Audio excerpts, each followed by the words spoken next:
कौन खाऊछु आज खरा दिन तो जानते समस्त पखाड़ प्रिय मोर तो पखाड़ माने मते बहुत बढ़िया लगे तो आज पखाड़ करछन्ती आ सब साधा आइटम कौन कौन हेइ आसंती देखिबा तो ये होटा होची पखाड़ पूरा टेस्टी टेस्टी पखाड़ आ एठी होची ओराई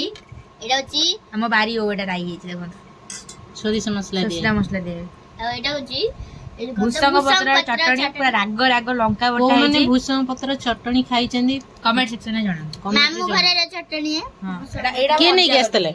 अज्जा ने गेस्तले अज्जा भी तयारी करछंती पूरा राग पूरा प्रबल राग न होले तो हबनी आ फुल कोबी आलू कसा धनिया पत्र पड़ी के हेछि एबे टेस्ट करके कहबी आपण मानको केमती लागुची खाइबाटा पखाड़ जो शांति बिरयानी भी मिलिबनी सत कथा हां आहा खुशी माने ता बापा खाई गला परे खुशी तू बसी की खाउथिलु अल्प दिटा खाइथिलु ना केती खाइथिलु भात अल्प खाइथिलु माने अन्ने नहीं नहीं ता अज्जा मते भूसा पत्र चटणटा भल लागे मु कोबी कसा खटा लगेई सेतले बापा जति की अल्प टी भात छाडते ताकू खाइ देली मामा जतले कहला अज्जा भूसा पत्र चटणी आसे मुठी पड़ी आइली मोले पचरे खाइबी भूसा पत्र चटणी आसी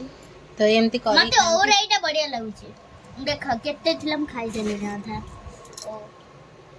एक्चुअली मजा भूसा पत्र चटणटा बहुत भलो बनांदी घरे मामू घरे मु खाली से भूसा पत्र चटण लगेई गरम भात खाइ बहुत टेस्ट अनारे वीडियोटा भल लगी छोटा वीडियोटा भल लगी लाइक शेयर सब्सक्राइब बाय।